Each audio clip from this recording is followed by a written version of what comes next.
Thank you so very much on this edition of the John Mayaki Show. Today on the show, we're going to have a politician of repute in Edo State, a journalist, an administrator, a civil society activist, former executive director, Civil Liberties Organization, and 2 times commissioner in Edo State, commissioner for information and commissioner for agriculture. The former member House of Rep, representing our federal constituency. We have today on the show Comrade Honorable Abdul Oroh. You're welcome to the show, sir. Thank you very much. In fact, it's been a long time we're trying to have you on the show. Yes, You're so busy. Yeah, well, I just have to be ready. Yeah. And I have to have the time. Yes. And then also not to waste your time. How is the politics going? You're appointed member of the Tinubu Presidential Campaign Organization. Well, the campaign is about to start. Yeah. And I think now it's an opportunity for all the parties to go beyond the rabble-rousing and present their programs to the Nigerian people and explain to the Nigerian people how they are going to execute those programs. I believe I've always been excited by a period like this when people are either called to account or to face scrutiny, public scrutiny, and to defend their programs. You know, and that is democracy. It helps to entrench democracy, to strengthen democracy, to create an awareness in the society. What area are you bringing your experience to bear in the campaign? Well, I'm going to be looking at, my job will be to see how we can get members of the National Assembly elected in Edo State, in South-South. Oh, wonderful. And I'll be working with a committee that is supposed to look at well, mostly from former members, bringing them on board, because they are all leaders in their own various areas, to make them active in their areas, to help them mobilize support for the party in their various constituencies, you know, and also to help elect our members, our party's candidates for parliament and for the presidency in their various areas. What are the chances of your presidential candidate? People say, oh, opinion polls here and there say Obi is beating him and all of those. Have you looked at that? I am somebody who's always very skeptical about opinion polls or some data that you see being thrown around by people, even in developed societies. You know, we have seen those opinion polls in America. Sometimes they don't. That is even in developed societies. I'm a journalist, and I have done opinion polls in the past. And I have done, try to do what I call democracy perception index. You know, to find out how people appreciate democracy, their understanding of democracy, and whether they believe democracy is doing anything for them or not. And also whether the government in power at a particular time is working within the ambit of the democratic process, or within the democratic process. So I understand the need. It can be used for propaganda, but it can also be used to awaken people to the reality that this is what is on ground, and that you need to work to change it, to catch up, to close the gap, or to address certain things you are not addressing before. Maybe somebody else is busier than the rest, you know. So I believe that the stage we are now, we have just done exactly what we are supposed to do. Planning, strategizing, creating the institutions to move the campaign. If you go to our campaign office, you need to see it. The youth groups, the women group, the the media section, the various sectoral groups are well captured, and they are all working independently. And there is no mention of Tinubu in the newspaper in the last since the convention that we have not taken note of. And we know how many times they've mentioned his name in the newspapers on a daily basis, on a weekly basis. We know those that are positive, those that are skeptical, those that are negative. What attracted you to Tinubu? We know those that are whimsically driven and those that are mischievous. I should understand. Yes. To your question, the first time I met him was when I was executive director of the Civil Liberties Organization. Oh, you met Tinubu then? Yes. Oh, wonderful. And before he became governor of Lagos State. So we were working on human rights issues. And at the point when Abacha came in and they were now determined to muzzle free expression, to crack down on opposition, to enforce the annulment of June 12th, election of 1993, which Abiola won clearly. Everybody has acknowledged that. Even the federal government has acknowledged it. And then Tinubu was one of the most active in the NADECO group. NADECO, that is National Democratic Coalition. He was, right here in Nigeria, he was working on the ground, linking people, connecting people, creating networks, and providing the means, the resources, the cash to drive the process. And then they detained him. Then because there was a time working with his colleagues in the National Assembly, like Abu Ibrahim and others, trying to reactivate, the Senate. The Abacha said he dissolved the National Assembly. They wanted to sit again, to say, no, you can't dissolve us. So they now tried to kill them or arrest them or stuff like that. So he went on the ground. Eventually he was arrested, but he walked out of the prison and, at the point had to go into exile. I'm aware of all that. And then when he was there, exile is a leveler. It's a humiliating experience. It reduces people who are in higher position to the level of ordinary citizen or even the poorer citizens. I remember I saw people like Oyegu, Dan Suleiman, and others enter the London Underground. I don't understand. I see some of them barely able to survive living hand to mouth or living on charity, And these are eminent Nigerians who have distinguished themselves in various sectors. Some of them fear, even when they are in exile, they were not still safe. They still had to, fearing for their lives, moving clandestinely from country to country or rely on the goodwill of their host government to be able to function at all. Tinubu was there all this while. You hardly see him, but he was there, providing finances, furnishing them, working with them, creating opportunities. Sometimes he will be in Cotonou, you will not know. And then they created the radio Kudirat, and at the point, when I now met him in America, after my release in 1996, I was to be arrested again. They came to my office, and they didn't meet me. They arrested my secretary and others. They detained my secretary for 3 days, and they said, "Where is your Oga?" He said, "In Jesus' name, I will not tell you, even if I knew." She refused to eat. She refused to tell them anything. Say, "Even if you kill me, in Jesus' name, I don't know where my Oga is, but even if I knew, I would not tell you." So, confronted with that kind of woman, that kind of person, the SSI had to let her go.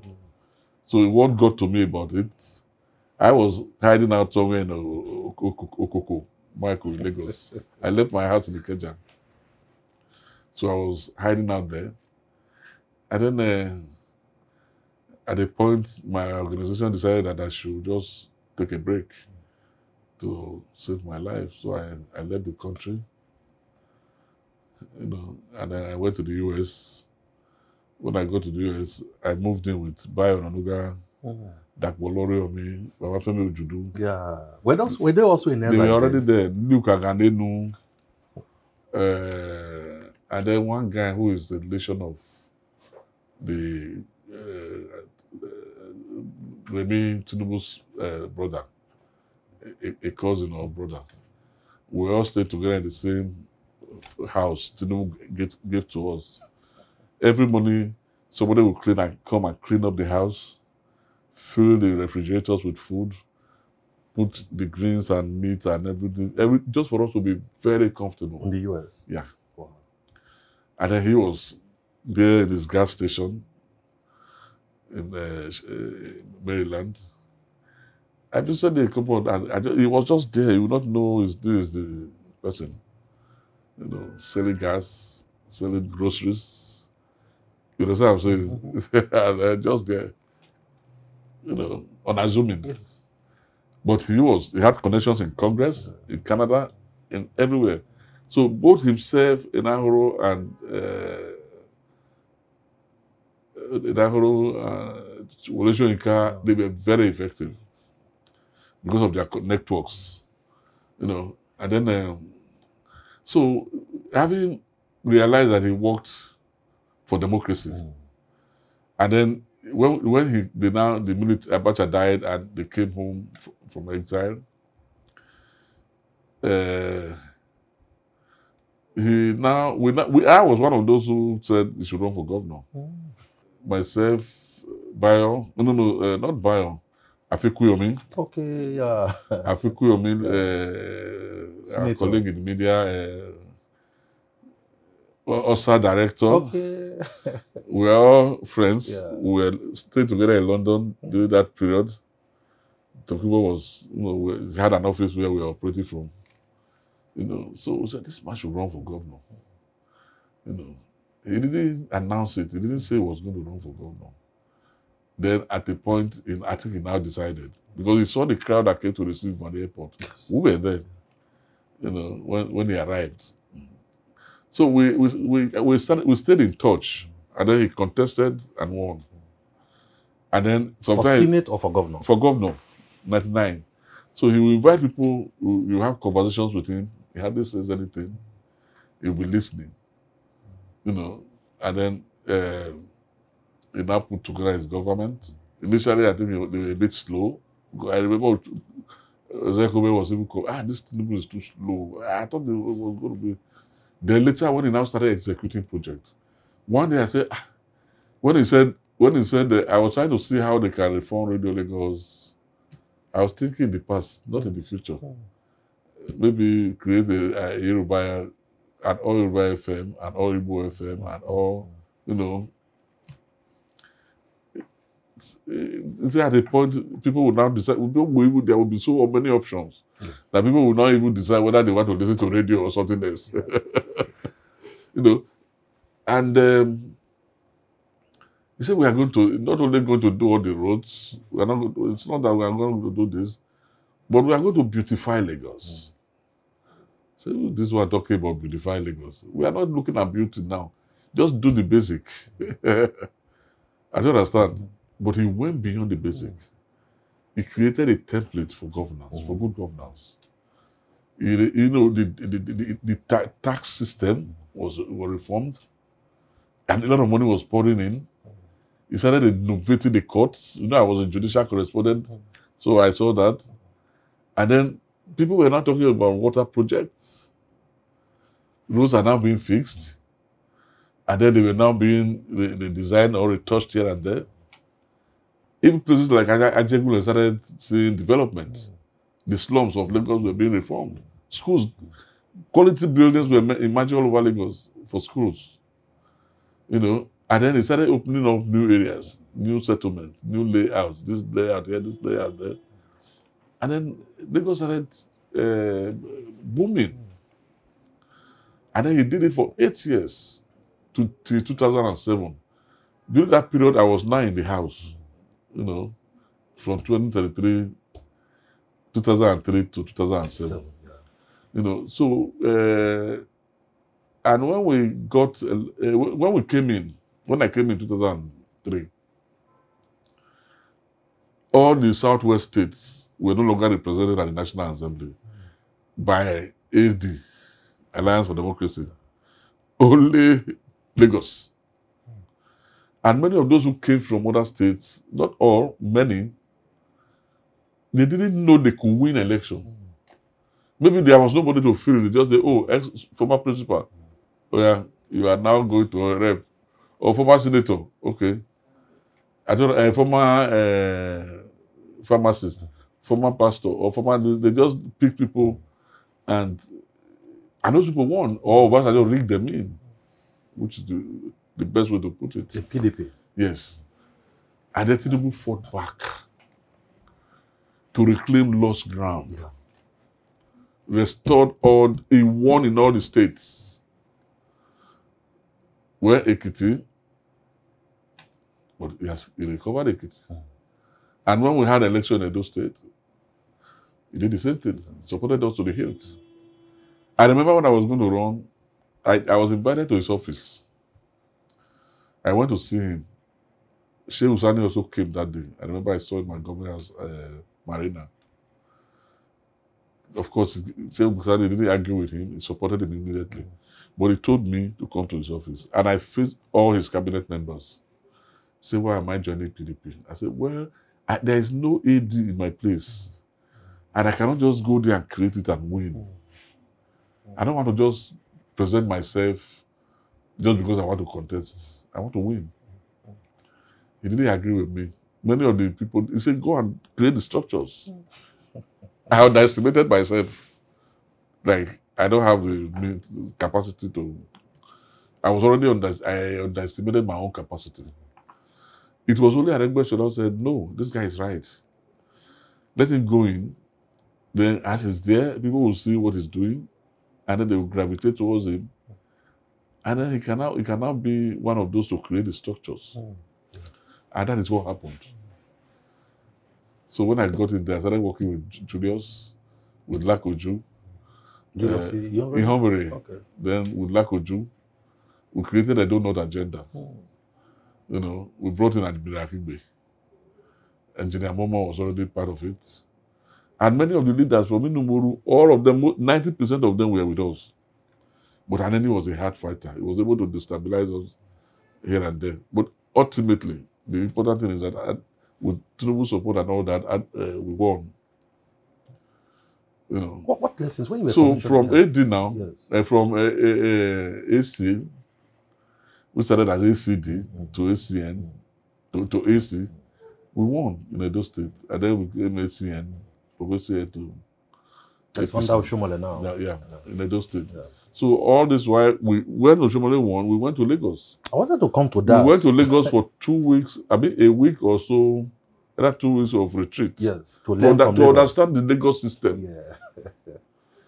And then another one we did in...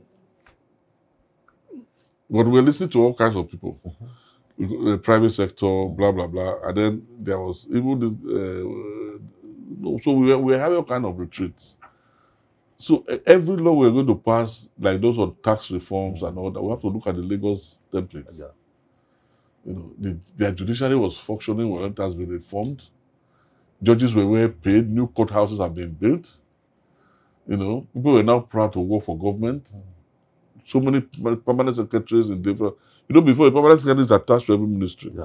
But in Lagos State, one ministry can have like 3 or 4 permanent secretaries in different departments. They see permanent secretary as a promotion, as a status, not the status. A status you can aspire to and function, not the highest of your ambition or career on. So those are some of the innovations they brought. Almost all the states in Nigeria were copied. Even the federal government later had to look at Lagos State Internal Revenue Service, and they had to replicate it at the federal level. You know? Single treasury. Yeah, it was collecting taxes. Before, governments don't collect taxes. They just take the revenue, share, and as they work with what they have. But Tinubu was collecting, he gave value to land. Yeah. You know, he commodified land. Yeah. And land became a resource that can be used to develop society. You know. And he also make Lagos a functional economy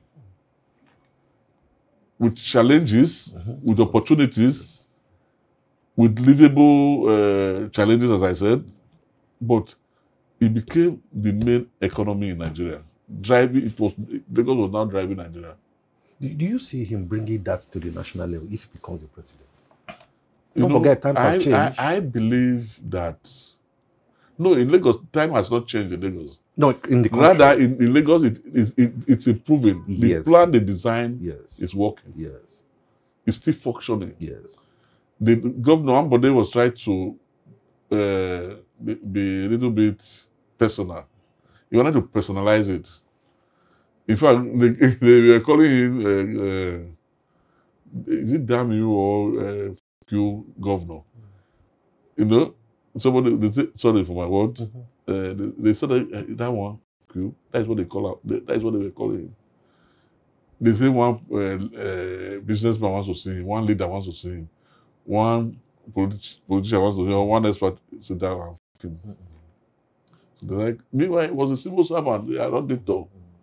In the local government and later in the ministry, and then liberated to editor general and then later I think head of service or something like that. I don't know. So even the way they were doing land, the Omoniles first of all were defeated, so that land will have value.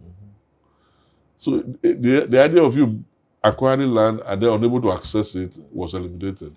Tinubu beat institutions in Lagos. Yes, and built people to execute those institutions. Yes, those people he beat to take after him, and they've been able to follow the master plan he laid down. I've seen a lot of governors who left office and they had their successor always fighting them. But it seems Lagos is on track. Yeah, Lagos is on track. What do you think he will bring to the fore in Nigeria as a president? Where I think there was one video that was circulated a few days ago about how to deal with corruption.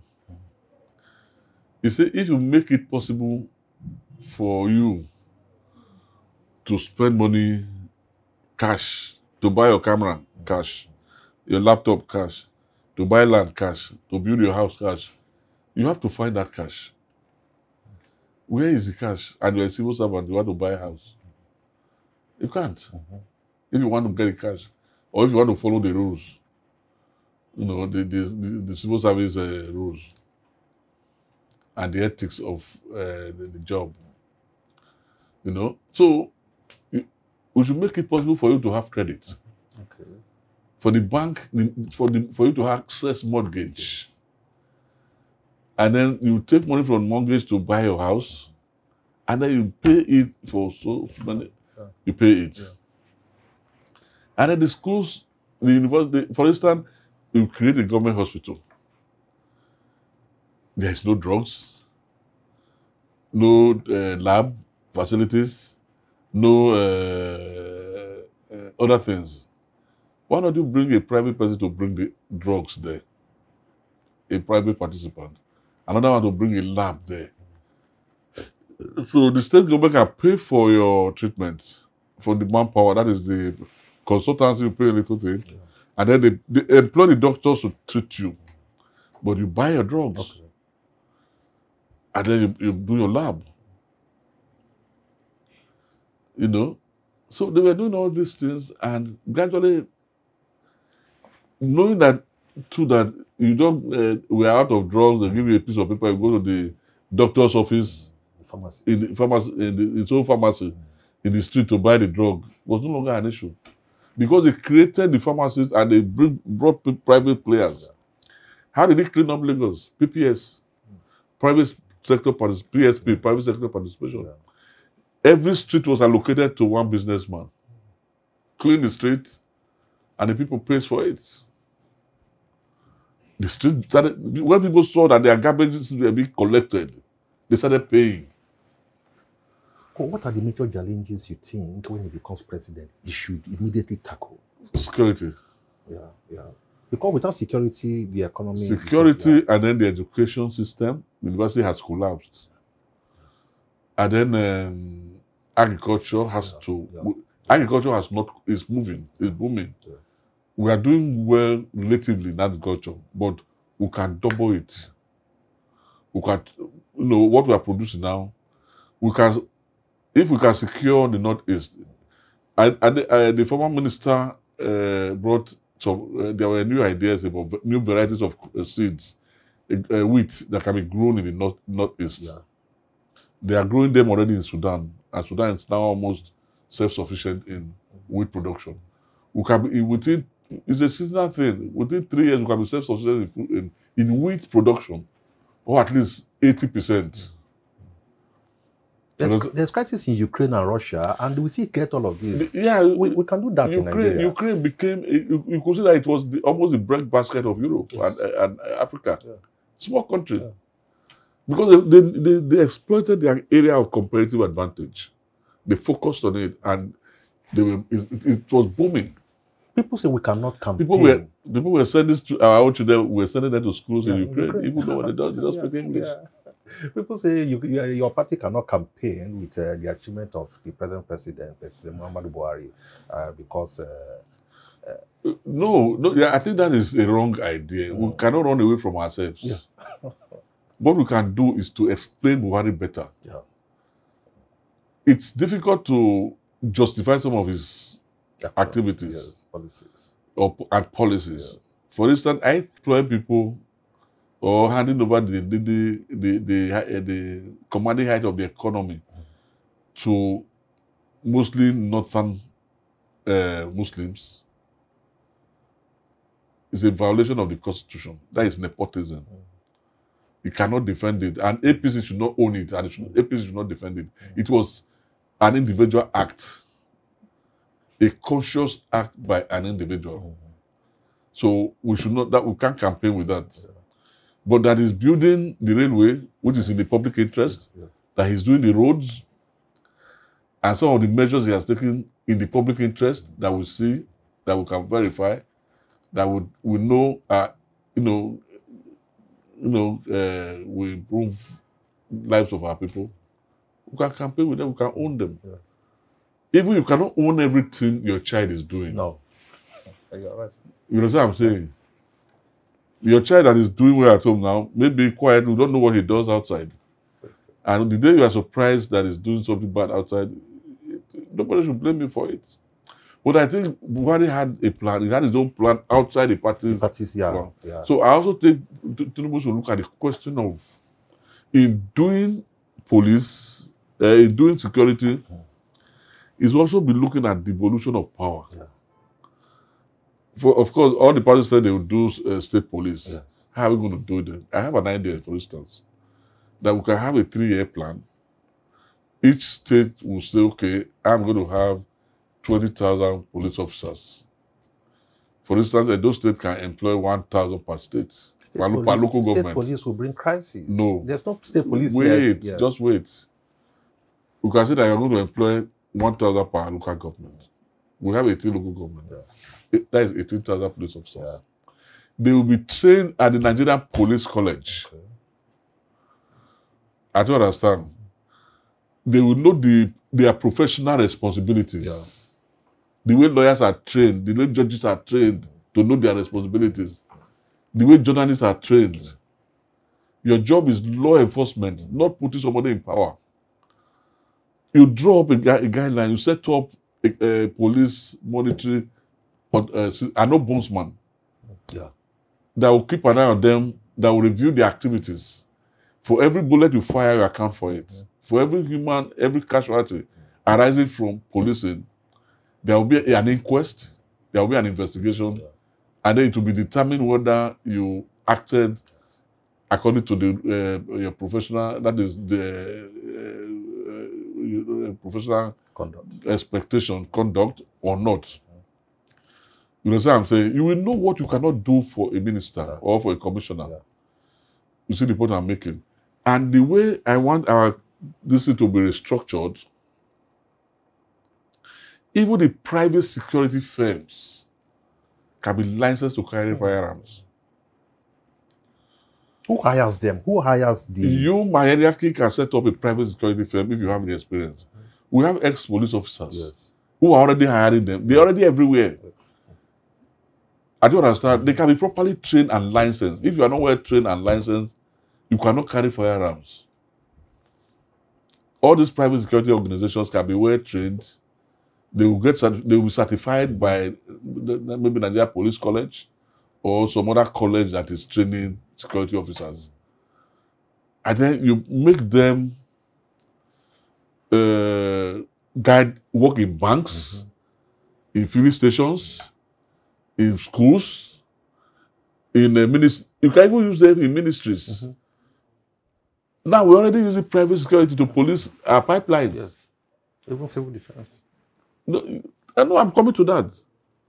I don't understand. So you can create this structure, a hybrid. Yeah. I don't understand. The state government can focus on road patrol, traffic, patrolling their roads. You reintroduce forest guards. We used to have them. Yeah. Train them like police, arm them. Give them the security, give them drones. I don't understand. You train the forest guards, you train the highway patrol, you train the marine police. I don't understand, to patrol in inland waterways. And then those traffic police, you don't need to, federal government does not have business with traffic police. Oh. Maybe Abuja, Federal Capital Territory. I don't understand. All those can be, then the civil defense can be transformed into a paramilitary. Now it's not, it makes civil defense an arm of the military. That is my recommendation. Make it a form of national guard. Okay. All the civil defense officers from Edo State should be from Edo State. But they can be nationalized in time of crisis. Okay. They should be the first response to crisis, working with the police. Okay. Not the army. To insulate the army from direct participation in law enforcement. Yes. You see the point I'm making? So the Civil Defense Corps can be reorganized to become a kind of defense, a kind of like territorial defense. Yeah. Or you can call it those state national guards, like as we have in US. You train them, what they are now, they patrol pipelines, Yeah. they check for various units, and then of course, the federal government can keep NDLEA, the federal government can keep SSS, Yeah. which will now be more like FBI. Yes. They will still have a federal police. Okay. I don't understand. Yeah. There will still be a federal police. Not that there won't be a federal police, but the federal police will not operate in states. Okay. It will operate in Abuja, in federal highways or federal institutions, or we investigate federal crimes. There are state crimes and there are federal crimes. Yeah. If you commit a federal crime in Edo State, the federal police will investigate it. You see the point I'm making? Yeah. There is the question of explaining their individual roles and responsibilities and their authority and their, what do you call it? Jurisdiction and all that. And then if a state government can own, can maintain high courts and magistrate courts, why can't they maintain a prison? So the prison service can also be decentralized. Yeah. We will have state correctional facilities, like the one in Oko prison, the one in, we can have 3 or 4 in those states. And then we also have federal prisons, which would be like more like maximum security prisons, where federal offenses are kept. Violators of federal offenses are apprehended and kept. After apprehension are kept. You understand what I'm saying? No. So, like I was saying before, like you don't even need to send police to Uniben. The Uniben will hire its own private security. A private firm will support, do that. You know, so that is how you can decentralize the security system and make it to work. We'll still have the Air Force, we'll still have the Navy. Yeah. I don't understand. We'll still have a federal police. Not that we'll not have a federal police. But in times of crisis, the National Assembly, working with the State Assembly, is already there. The Constitution can declare, once a state of emergency, the state government requests for support, federal support can move in. Yeah. You see the point I'm making? It can be designed in such a way that an Obaseki cannot use state police to harass a Mayaki. Yeah. You understand what I'm saying? Come to that. Wait, no, I'm just giving you an example. Yeah. That is, I'm just saying this cannot happen. Yes. Then another one is, even universities. Each university should have the power to administer its environment. The number of students we want to hire, your faculties, but there should be a national standard. Of course. I don't understand. The recruitment of lecturers. Yes, if it's a federal university, the federal government can say appoint the governing council. Yeah. I don't understand. But they should have power. There should be no jam. But there should be a standard for admission, but there should be no jam. Every university should set its exam for those who, and they charge its own fees. But there should be a standard or a baseline. Yeah. You cannot charge more than this. Or if you charge more than this, the federal government will pick the balance. Universities are making money, but they don't declare it. That will not happen after that. You can say, the federal government can say, look, every year we're going to give you 1 billion. Yeah. That is all. The rest is your own. I don't understand. The federal government can continue to support them with grants for specific projects, construction, power supply. The big, all those big hospitals like UBH, UBT should be making profit. Because all the doctors in UBT, they have their own clinics outside. And they are making profits. They do. So you can also decentralize the institutions like that. Don't you see all the universities in Britain advertising in Nigeria? Is Britain bigger than Nigeria? Do they have more population? Are we not learning from them? Each university, have you ever seen a Nigerian university advertising, apart from private universities? It is because they are comfortable. If they have to compete with each other for students, for resources, for support, for research, then they will have a different university system. I was a member of the Governing Council of the University of Calabar. And I saw evidence of what I'm telling you now. They have a printing press. They have an oil plant. They have an oil plantation, palm oil. They have, you could see economic resources. They have a hotel. They have conference center. I don't understand. Water factory. Everything. They have a bottled water factory. But at the point, they were now buying bottled water produced by the Vice Chancellor's wife. Their own water bottle probably collapsed. And then they have other private activities. They have other consultancy activities, including people like you who are old, you want to go and do a PhD, the programs are there. They want to do training for Shell staff. They want to do environmental impact assessment.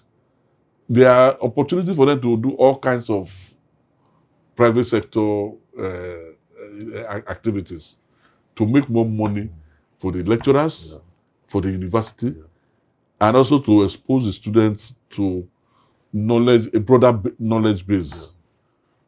You understand what I'm saying? And then the military, now, you can also, you also need to reorganize it.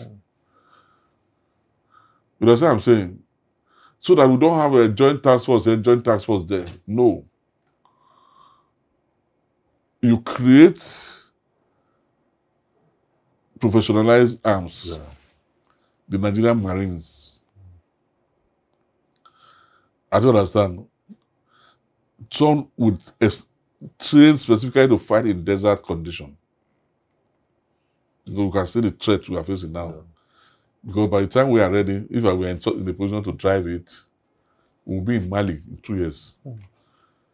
Yeah, let the Tuareg come. Well, let the bandits come. We'll not meet in Nigerian borders. We'll meet there. By the time we train 100,000 Nigerian troops to fight in the desert condition, we'll get there. But it seems some people are making money from the crisis. Yes, but that will be different because we'll now reorganize it in such a way that professional people will command them. And then there will be no political interference. I don't understand. There will be no political interference in military command. There is no need having meetings every week at the villa. And then you keep getting the same order. You know, We call a general. Why are you unable to deal with those bandits? Then you find out whether he has what the means to do it. If he has the means to do it, why are you not doing it? If he's not doing it, you fire him. And then you appoint a commander who can do it. And then you continue to retrain. Then you train and retrain and retrain, and then you adopt what do you call it? Modern technology. You can see that the face of warfare is changing. Now, what do you think the president's action in terms of ASU strike, for instance, in terms of inflation, in terms of a lot of actions of the president may affect the chances of your party in the election? Well, we should not run away from reality. They are happening. But that is why I'm saying we have to explain it better that one administration is going, another administration is coming. It may be the same party. The king is dead, yes. Long live the king. I don't understand. This king will be different from the other king. I agree. You see the point I'm making? Yeah. There is no need running away from it or trying to feel that you have to accept responsibility for everything that happened. No. You cannot account for what everybody is doing at the National Assembly. Yeah. But are they doing it because of their parties or because of who they are? Have you had one party walked out because of a particular bill? No. Let's say APC say, no, I don't accept this. Or PDP say, we are walking out because this is not appropriate. They work together to do what they are doing. If we find that properly, it seems political parties then if we follow our constitution, yes, all the question of... And also, you have a broad mind. As a president? As a president, you don't care whether the best man to run the army is Igbo, yes, or Yoruba, yes, or Efik, yes, or Edo. The best man you think can do it, you pick him. You see the point I'm making? And then you ask yourself, who is the best way to drive our agriculture? But make sure that in selecting them, they are not from one part of the country. Yeah. You reflect, because you can find these people everywhere. Yeah. You see the point I'm making? Yeah. Make everybody feel a sense of belonging. Yes. And then if that happens, there will be more faith in not only the government, but the democratic process. Yeah, I agree with you. People will feel, and then more faith in Nigeria as a nation, that Nigeria can do something for me. Isn't the president is not a party man? Unlike it's also like, when we talk about restructuring, they think their mindset is oil money, oil money, oil. No! Okay, look at electricity. Edo State has two major power plants. Yes. The IPP at Ihobo, and then Azura. Yes. They are all in the same place anyway. Is it different? Azura, yes, and Ihobo. Okay. Yeah. Ihobo, IHO, the IPP. Yeah. Is there? They are all there in the same place. Is it a federal government project or a state? Yeah, a federal. Okay. I think they privatized it. I don't know. Yeah. Or by the bypass. What administration? And then Oshomole administration. Yeah, Oshomole brought Azura. Yes. That is administration. Yes. But it's a private firm. Yes. And then IPP under Obasanjo. You know, they took Obasanjo took money by force from states to do them. Okay. And then privatized it to his friends. Okay. You know, many of them bought this, bought that. But what I'm trying to say is that those two plants alone can generate about 900 megawatts. 900. Or almost 1,000. If you invest and scale up. Yes. I don't understand. And then Obasanjo has created another Osiomo power plant. Yes. Then there is going to be a small refinery, modular refinery, yeah, also in Edo. I don't understand. And then where are you supposed to get the gas to power Azura and Ihobo? The gas is right there in Oben. I agree. Which is less than 50 kilometers pipeline. It's not up to 30 kilometers pipeline from Oben to the power station. Those two power plants alone can power the whole of Niger Delta and up to Ondo State and Kogi State. But don't forget that we also have Sapele, Ogorode, we have Weli, and then we have our farm.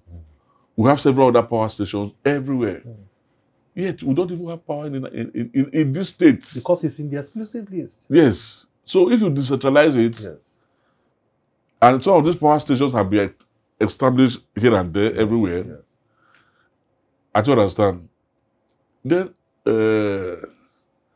each state, you now know how much power each state deserves. The one that they cannot use, you sell. What is the to difficulty national in grid. federal government decentralizing this? There is no difficulty. It's just the political will.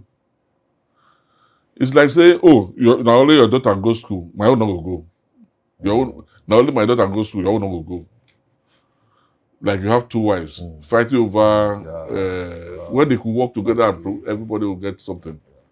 You see? There is a Niger Delta, there is the various those dams in Chiloro, and the one in Jeba, and all of them, they are still there. They are still producing. If some of the turbines are all replaced, the water is still running. You know what I'm saying? Or build more dams. The one that they were building in Mambila Plateau, it's not a spiritual problem. It's a matter of cash.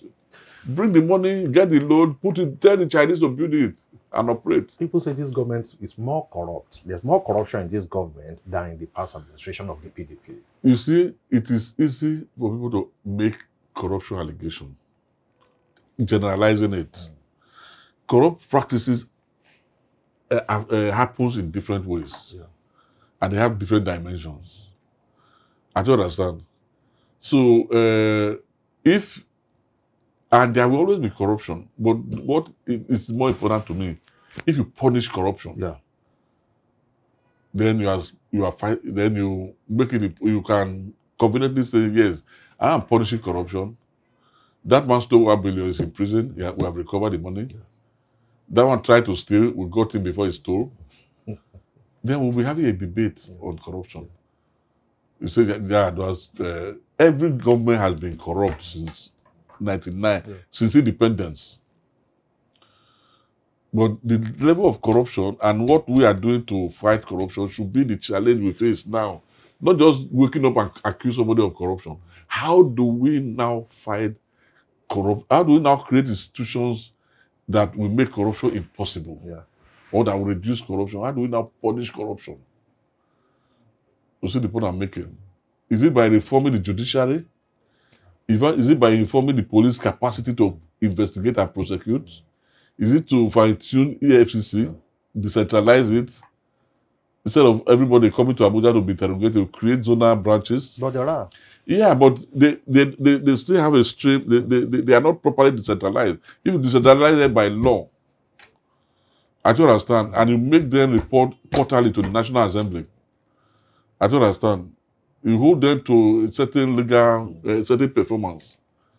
Remove them from office of the president or whatever. Even if it is supervised by the office of Attorney General, then so be it. But at least the Attorney General will wear the cap, come with the director of SSN, come to National Assembly and explain what you have done. There's another thing that may affect the campaign of your party, the success of your party in the election. The Niger Delta Development Commission that has not been inaugurated. That is one of the failings of the Buhari administration. Yes. It shows that sometimes he's not in charge of what he does. Because many people believe that he's unable to take decisions. Or sometimes if he takes a decision, some people will whisper to him, how dare you? And then he'll back away. Or they'll say, oh, maybe he's forgotten that he's taking that decision. Or he becomes so obstinate that he say, do this, he refuses to do it. Say, I will not do it. Let heaven fall. How can you appoint people to run NDDC? They were approved by the National Assembly, the Senate. And then 2 or 3 years down the road, you refuse to allow them to do their job. Why did you send them for approval? Even if there is going to be forensic investigation, why don't you allow that board to work, to execute the investigation? Yes. Because they are not going to be, they are always to be there to watch the professionals do the investigation. Why don't you allow them to do their investigation? you know, and then follow the law, because there is a law creating the NDDC. Yes. Now, for almost 3 years, The report is out, but there are no actions. not even that alone, Yes. a sole administrator has been running the place. Which is against the act. It's against the law. I now say that one man, one head is better than 3 or 4 or 5. These people are, all the governing council members, all the board members, were appointed from all the Niger Delta states. Yeah. Sitting together, they'll be able to speak for their states. Yeah. But when you put one person there, he's only interested in the next governor. He wants to be governor, the next election. He's only interested in himself. And then the bureaucrats working with him. At what point? So only Buhari can defend himself on that, because it's a failure on his part. At what point does party manifesto comes into governance? Because I see a lot of times. A party manifesto is your contract with the people. But when you get into government, it seems things don't work that way. It's unfair. Yeah. So you have to be held accountable for your manifesto. Yeah. You tell the people that you are going to do restructuring. You set up a committee to do restructuring. They recommend how to do restructuring. You refuse to carry it out. That means you have breached your social contract with the people. Is it the candidate's blueprint or the party's manifesto? Do you see a difference between the candidate's blueprint? The candidate's blueprint will be how to execute the party's manifesto better than the other candidates. Good. You know what I'm saying? But not that when he's faced with reality or national emergency or some other challenges outside what his party promised, that he cannot innovate. Yeah. He can bring in new ideas. He can even copy what others are doing, or he can complete a project or complete a process started by another party. Yeah. So look, this person is doing railways. I can't, because it's not on my party manifesto, doesn't mean I should not do the railways. I will complete it. Right. Or that I will not do this, or I will not do that. No.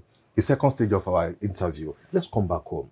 In Edo State, how do you think that the APC can upstage the PDP as we speak? Don't forget that Labour Party is also making an inroad in this state. How do you think? Well, see, I believe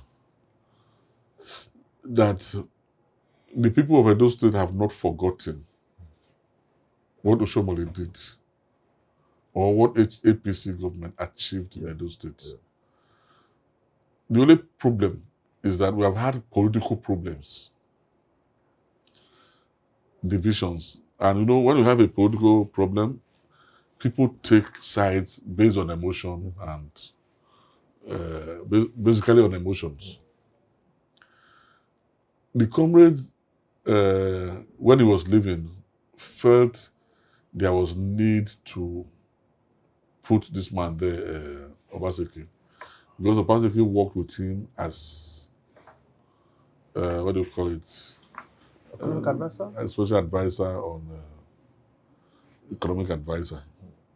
He felt, well, this guy was helping me to arrange all the loans. This one was not with World Bank about this or that. He knows the reason why we are doing this. He had been responsible for even helping to bring this together. So I think broadly he will be able to understand what we have started. Because when we're having all this Lagos-style activities, including the retreats, Obaseki was behind all those retreats. He took us to Lagos for retreat. Even when I did a Greek summit in the Ministry of Agriculture, I worked closely with him. He helped me do a whole lot of mobilizing, contacting, exploiting his network of businessmen and experts to work with us. He did that. I must give all that to him. But what he has done after Oshomole, after he had this opportunity now to rule, is absolutely mind-boggling. It's as if he was never part of the process. He abandoned all the plans we had. He started hobnobbing with private interests, working with private individuals that have no stake in Edo State, that were never part of our plan, that are not aware of the problems of the people of Edo State. Are they not the investors? Which how many of them have set up shop in Edo State? Have you seen one new investor in Edo State that has set up shop in 7 years? None. And then he became so intolerant of criticism. He started using toggery. Like, I mean, I remember God would say, no, I'm not a politician, I'm not interested in this. It now became a tog. And he started, now there is a state of emergency on the whole part of Benin right now we talk. Those bypass area. Said it's fighting. And by yesterday, I hear about 160 houses have been demolished. I hear it's government property. The land. He claimed that the government land. How do you reclaim government land? You take those people who have encroached, tell them to come and go through a process of review. If you have to formally allocate it to them, you do. You know that Edo State is not like Lagos in terms of property. People in Edo State, people prefer their own houses, their own village. Yeah. Actually, most of them are still villages, as outside Benin. You are taking the land from them. Some of them are still their family land. Yes, if you have allocated it to somebody, have a conversation with that person. Look at the Onirus in Lagos and the what do you call those Obas? You are aware of the Magodo, the case in Magodo and all that. Yeah. You sit down with the community leaders, the owners of the original owners of the land, and then they are paid adequate compensation. You say, look, we want to create a new Benin here. We want to create a new layout. Do you want to continue to stay? If you want, this is your plot of land. This is how we want to develop it. I don't understand. And then, tie them to a mortgage facility. Can the APC? Then those who have now encroached, yes. Maybe I'm not saying that some of them are not criminals. Some are. Yeah. Then those that are criminals, arrest them. Then those that are not, that are insisting that this is my land, you have a conversation with them. So you cannot approach it like a military governor. With this failure of governance and the crisis in the PDP. You also see the erosion problem. By now, that stormwater project, this is a report, which was only 6-year report. That stormwater project was already here. 30 billion. 5 junction was corollary to the Benin stormwater project, stormwater master plan. So this is this one was published in 2014. Yeah. So we are now yes, we are now in 2023, 2022. Almost 10 years ago. What has happened? The stormwater project has not been completed. We have not even completed phase A of the project, not talk of phase B. And that is why the whole of Benin is still he was part flooded. Of the persons of course, that source for the yes. Even the company that came from South Africa to do the area survey of Benin, he was part of it.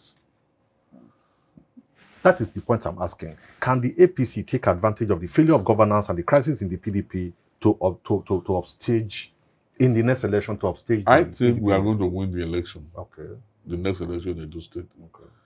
Okay. Like this morning now, he has postponed the 7 years now, no elected, we're about 6 years, because the first 2 years, 3 years, there was an elected local government system. Up to now, there is no elected local government system. It took him 9 months to have commissioners the last time. He was ruling the state as an individual, like a one-man business. The House of Assembly crisis is still there. The House of Assembly, they have only 8 members out of 24. No, is that the House of Assembly? 8 out of 24. Now they've spent a whole lot of money in courts, Edo State money in courts, just to prevent fellow Edo people who were elected by their people from taking their seats in parliament. And they have used thugs, to try to stop the people. What is the chances of your party in Edo State? Very good. In Edo North, specifically in Edo North, do you see? The way I say, we have not even started campaigning. Yeah. So when we start campaigning, we'll know how the people will respond to us. Because there is no, where are the projects in Edo North that they have done other than what we did when we were there? Do you see Labour Party having upstaging The Labour Party is a protest movement. It is a protest movement. It will make an impact, but it's not going to win the next election. I don't think it will win the next election. Let me put it this way. It's a protest movement which should drive, which will give more energy to the political process. It's a welcome development. I agree with you. You know what I'm saying? To energize the process so that nobody should feel so comfortable as to ignore the anger in the streets. I agree with you. Or that will not listen to what people are saying. I don't understand. So I'm part of protest before. I know how to channel anger. I agree with you. I know how to articulate grievances. You know what I'm saying? It's a protest movement. And protest movement, they come, they make impact, sometimes they disappear. They don't last long. I don't understand. But they have to drive a process that is failing. Or reawaken the system. Or to help reawaken the system. Okay, on a lighter note, I see you have a rich library all around here. And how did you come about all of this? Journalists, many years. I have a lot. You know, lawyers live by books. I have a lot of books. We spend a lot of money on books. In fact, there are some I paid for that have not been delivered by some, because you know, like the Ghanaian email, people, they are suppliers. They are, you know, people books come in. How do you realize? When I'm at the airport? Yes. I see people hanging out the beer, the drinking joints, or eating, or me, I hang around the bookshelf. I always try to buy a book. So you're a bookworm. At any airport I am. I like this one now. That one called Loot on Benin. Loot. Yes, Benin mask with the Benin mask. Yes. I bought it at the airport not long ago. Oh, Barnary Phillips. Yeah, I know the guy. Yeah. Then the other one, the Factfulness. I ordered it online. It's about truth, telling the truth. Then you see the one on, you were asking me about our leader, Bisi Akonde. Yes. Yeah, when I saw my participation. When I saw the review, I had to go to the bookshop to look for it. I don't understand. Then, you know, you see the one, that Professor Ashiwajo's book, Bridging African Boundaries. He said so it is something I'm interested in. I'm handling a case in Cameroon. You know, I'm interested in colonial boundaries. It's an area I'm interested in. You know, and I had to try to get some information there. Then I have been looking at security books. Are you also doing something I'm a journalist. on your memoir? If I don't write, it's like I'm sick. How do you relax? By reading books, by watching movies. I can sometimes, if it's a weekend, I can watch like 5 movies a night. Everybody's asleep, me I'm watching. Or with the laptop or mobile phone, I check out information that other people ignore. So that when I'm talking to you, I know what I'm talking about. What is your experience in governance? What will you say are your worst moment in governance? My worst moment in governance, let me not even look at it personally. You remember the day we were campaigning and Comrade's vehicle had accidents. Okay. And some journalists died. Oh, I see. At River Oroh. Yes. You know, we're coming from Afuze going to Auchi. Yes. And me, I made a U-turn from there to my house. I don't understand. A few minutes later, the ADC called me, Oroh, where are you? Everybody was looking for me. Because I was on the convoy. Then I said, what is happening? They now told me something. So I got there, I saw Comrade crying like a baby. I don't understand. See blood everywhere. And myself and Philip Shaibu were even begging him to let go. One of the journalists, he grabbed him and, you know. So that was my the worst day in the government. And when Olaito died? Yeah. Oh, see, I have Olaito's book here. You were in government when he died? Look at it now. Yeah, I was. Let's have it. And I worked with Olaito, you know, in the human rights movement. Okay, you know him in the movement? For a long time. He was an intellectual giant. He looks frail on Azumi. But when Olaito sits down with you, it was like Chima Obani, Yeah. you know, very, very articulate, very deep, very clear-headed. You know, and I don't know how well you can't question God. You can't question the power of God and some of the things that happen. You know, then when I was in the National Assembly, the amendment of the Constitution, constitutional amendment. Yeah. Many people didn't know my mindset. What we voted for was that they should review the Constitution. There were more than 120 proposals. I have a copy of I still have the National Assembly journal that published the areas to be. So, first of all, they have to, the speaker had to ask whether we should debate it. Yes, I voted that we should debate it. Then we now, say, okay, go and do public hearing. They broke it into all the zones, go and do zonal public hearing, so that more Nigerians will have access to input. By the time we did that, some vested interests were already attacking us. Some picked on me because my name came out amongst those who said, do it. Yeah. And they were making all kinds of allegations. I don't understand that they have been influenced by money, blah, blah, blah. They don't know that some people can be driven by ideas. That document contained independent candidacy. You know what I'm saying?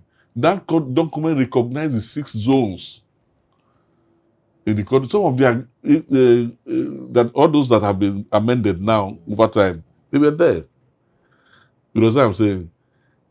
If we had those 6 zones, it recommended rotation of presidency, south to north, and then in those states, for instance, or it would be senatorial districts. Once the senatorial district has completed 8 years as governor, it must go to another senatorial district. Like as you have ruling houses in our traditional system, to bring in everybody close to governance. And then in north-south, if a southwest person becomes president now, another person is supposed to go. Then if he's coming to the north, or another person from northwest, if he's coming to the south again, I don't understand. It do not go to southwest. To go to another zone in the south. So people will say it's not democratic, but every country has to find its own path to democracy. Yeah.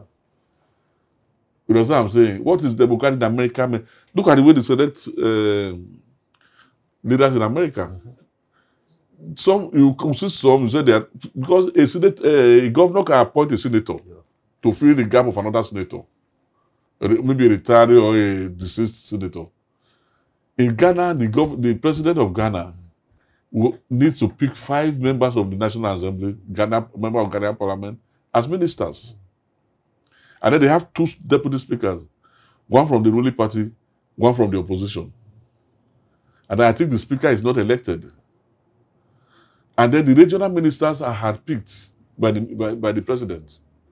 And they have regional assemblies. You see, every country must find its own route, or they call it route, or I say it is the right pronunciation. Your road to democracy. Yeah. So participatory democracy. Yes, but because Obasanjo was looking for a 3rd term for himself, not for the country. You're in the National Assembly. Yes. Did you collect part of the loot? I didn't see it. You're not part of. In Edo State, we had a unique system. Yeah. Our governor Lakoju was there then. No, our governor was not involved. Lucky Benedium. He was not even in the country. Many states were asked to go to their governors. Obasanjo didn't carry money and that is why he's decided. I have read his book. That he didn't give money to anybody. Rufai said he investigated, what do you call that guy? Ribadu, that they investigated everywhere, they didn't see money. They knew that some money moved around, but they don't know where it came from or from whom. I don't understand. But they couldn't trace, the Financial Intelligence Unit was tracking money from various areas, but they couldn't trace it to anywhere. You understand what I'm saying? Even those who were opposed to it were spending money. I'm not saying that money was not, and people didn't spend money. People always spend money when they are pursuing things. You didn't get. Nobody reached you. It didn't reach us because also some of us were not part of it. Would you have collected? I don't think so. Because it was not necessary. You understand what I'm saying? when I met Chief Aneni, in fact, I was in the opposition. One evening, I even gave, I made a public oath. We were meeting at because of the way my colleagues in the civil society movement were attacking me, I gave an oath that I will not support it. I don't understand. Before I left there, I got a call from Prof. Nobody said that Chief Aneni wants to see me. So when I got to his place in the morning, he said, they say you are going to address the press today at the National Assembly about the third term. Please don't address the press.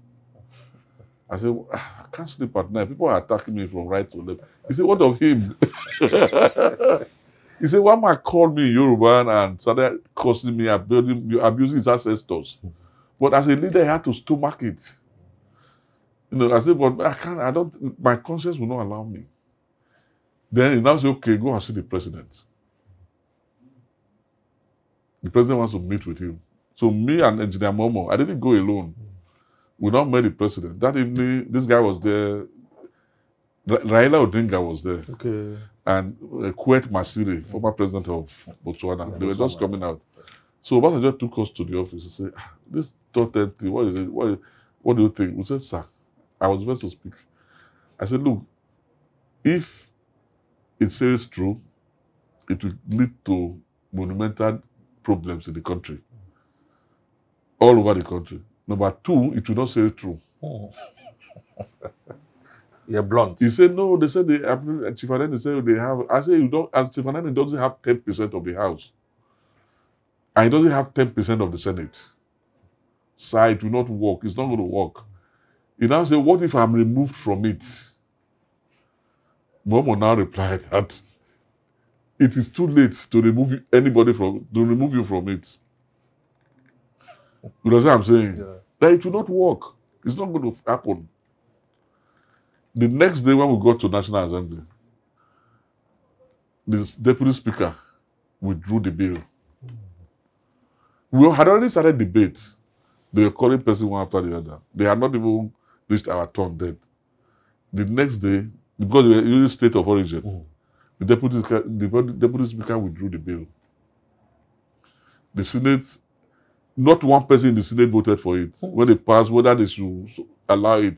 Not one. That is the truth. No, so, in Nigeria, it's so easy to attack people and make allegations of corruption. But how many people can you defend yourself with?